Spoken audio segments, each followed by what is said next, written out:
Bienvenido al primer día de este bloque de 5 encuentros que buscan acercarte al Espíritu Santo.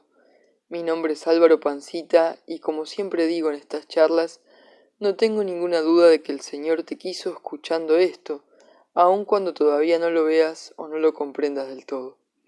En esto dame un voto de confianza a mí y uno más grande a Dios que te prometió enviarte un defensor que permanece con vos y te llama a ser iglesia. Si tuviste la oportunidad de estar en los 5 días para conocer el verdadero rostro de Dios, habrás podido descubrir que Dios es amor, como nos dice en su palabra. Si no pudiste vivenciar ese taller, no te preocupes, me lo podés pedir por privado.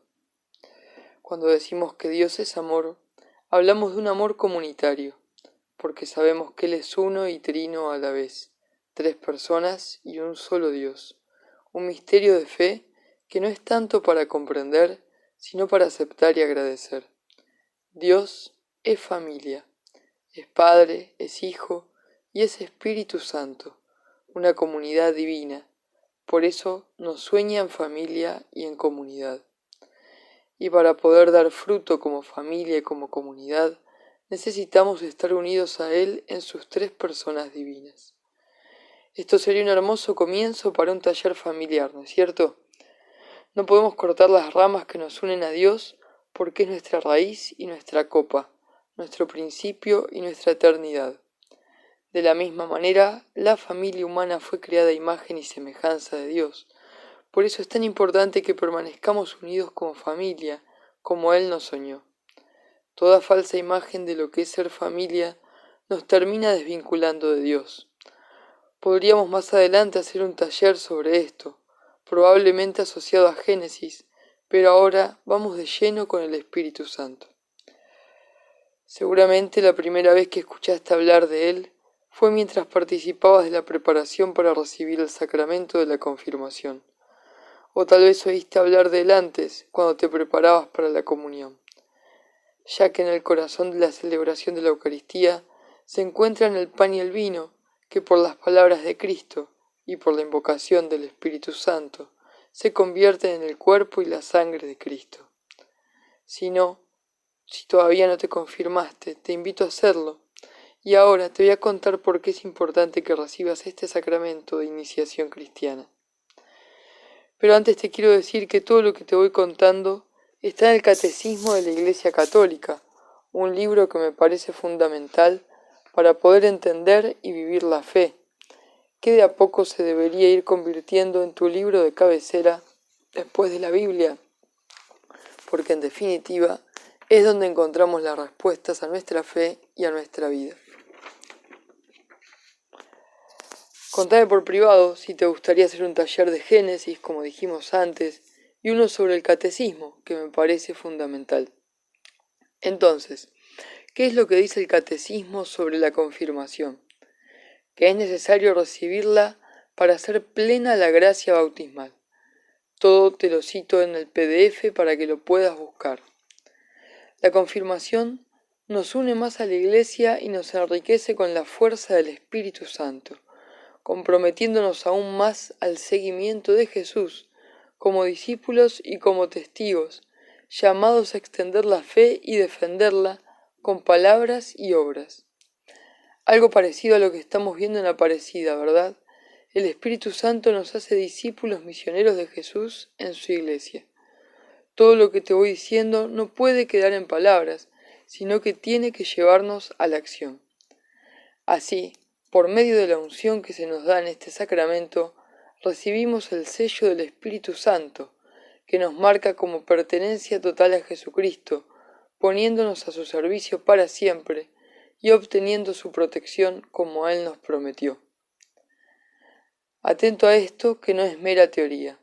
Recibimos un sello indeleble, algo que no se puede borrar, por medio del Espíritu Santo. Algunos comparan este sello de pertenencia con el hierro que se le pone al ganado, pero obviamente Dios nos pide permiso y lo hace de una manera delicada.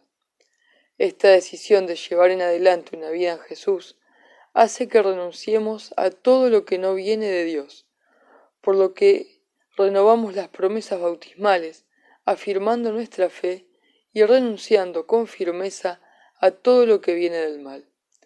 Esta afirmación de nuestra fe la oramos en cada misa, cuando pronunciamos el credo.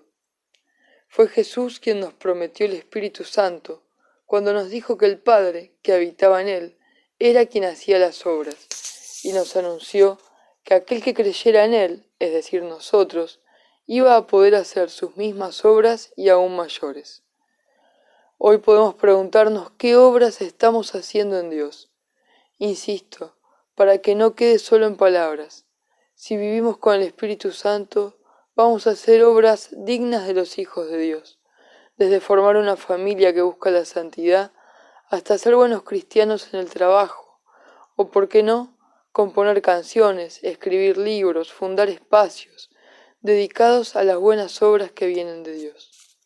Jesús nos prometió que haría todo lo que pidiéramos en su nombre y que nos enviaría otro Paráclito, que significa defensor, el Espíritu de la verdad que el mundo no puede recibir porque no lo ve ni lo conoce, pero nosotros sí podemos llegar a conocerlo porque permanece con nosotros. Así fue como Jesús les reveló a sus discípulos y a nosotros que Dios es uno y trino, Padre, Hijo y Espíritu Santo, como dijimos al comienzo. Sabemos por Jesús que el Espíritu Santo nos enseña cómo vivir y nos recuerda lo que Jesús nos dijo en su palabra. También nos ayuda a interpretar las Sagradas Escrituras que nos hablan a nuestro tiempo y a nuestra vida. Como dice un amigo, el Espíritu Santo es quien anima nuestra vida espiritual y nos enseña a orar, a decir lo que necesitamos decirle al Padre. Después de la Pascua y durante 40 días, Jesús siguió apareciéndose a sus discípulos, les dejó su paz y sopló sobre ellos para que recibieran al Espíritu Santo. Luego los envió a misionar, continuando con su obra, que somos nosotros mismos, que sos vos mismo, es decir, la Iglesia. Tras la ascensión de Jesús al cielo, Pedro quedó como roca de la Iglesia, nuestro primer Papa, y en uno de sus primeros discursos, inspirado por el Espíritu Santo, explicó que Jesús era el Mesías esperado. Muchos judíos creyeron y se convirtieron, siendo bautizados tal como el mismo Jesucristo había pedido.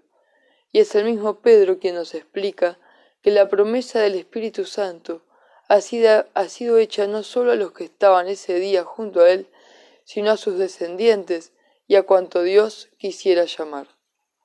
La Iglesia no es el templo, la parroquia, sino nosotros, como comunidad de amor fraterno y como institución. Es signo de la salvación que nos trae Jesús.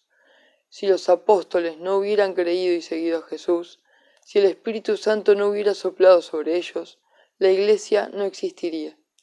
Te dejo unas preguntas para que puedas meditar. Si recibiste la confirmación, ¿tenés conciencia de que el Espíritu Santo habita en vos, te guía y te protege? Si no es así, ponete en oración y pedile que te lo revele. ¿Buscaste alguna vez hacer obras inspiradas por el Espíritu Santo? Estando en oración, pensá qué obras te está animando a hacer. ¿Lees a diario el Evangelio? Anímate a hacerlo invocando al Espíritu Santo para que la lectura dé fruto en tu vida personal y comunitaria. Será hasta mañana.